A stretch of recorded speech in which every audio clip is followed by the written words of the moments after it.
Infinite banking concept myth number 9. If you don't know by now, my name is Erica Neal. I'm your authorized infinite banking practitioner, real estate investor, and business owner. And we are doing a 10-day series where we debunk one myth about the infinite banking concept every single day. So today's day 9. If you haven't seen the other 8 videos, make sure you go do that. Otherwise, let's jump into today's. I'd rather keep my money in the bank because it's FDIC insured. This myth makes complete sense because, of course, one of the biggest reasons to keep money in the bank is for that safety element. However, there's a big misconception on the actual protection that the FDIC offers. Well, Erica, what do you mean by that? My money's insured up to $250,000 per individual. Technically, you're right.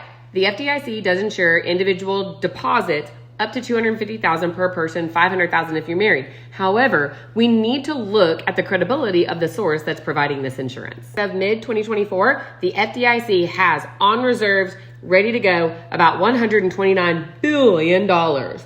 And listen, that sounds like a huge number, but when you actually look at the number of deposits that the FDIC insures, you'll see that the number they are liable for is about 10 trillion. As of June 2024, the DIF, which is the Depository Insurance Fund, they have a 1.2% reserve ratio.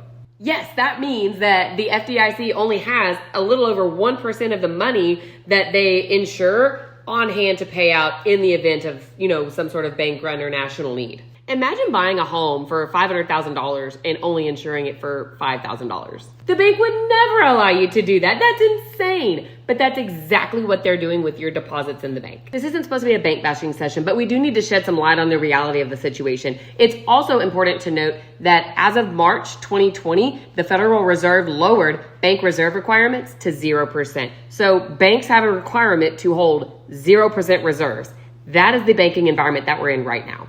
So what does all this have to do with infinite banking? We only work with A-rated insurance companies, and in order to get that A rating, they have to have a minimum of 100% reserves on hand for every dollar they guarantee. So a lot of these companies have 105, 115% reserves for the deposits and for the cash value that you have available. So if every single policyholder wanted to go in and get their cash, they would have the reserves and the cash on hand to be able to pay those liabilities. There is no other financial institution that is held to the standards of which A-rated mutually owned insurance companies are. So I have no problem keeping as much cash in hand in my life insurance policy because I know that these companies have a minimum 100% reserve requirement on hand and that they are ready to pay out in the event of any national need for liquidity.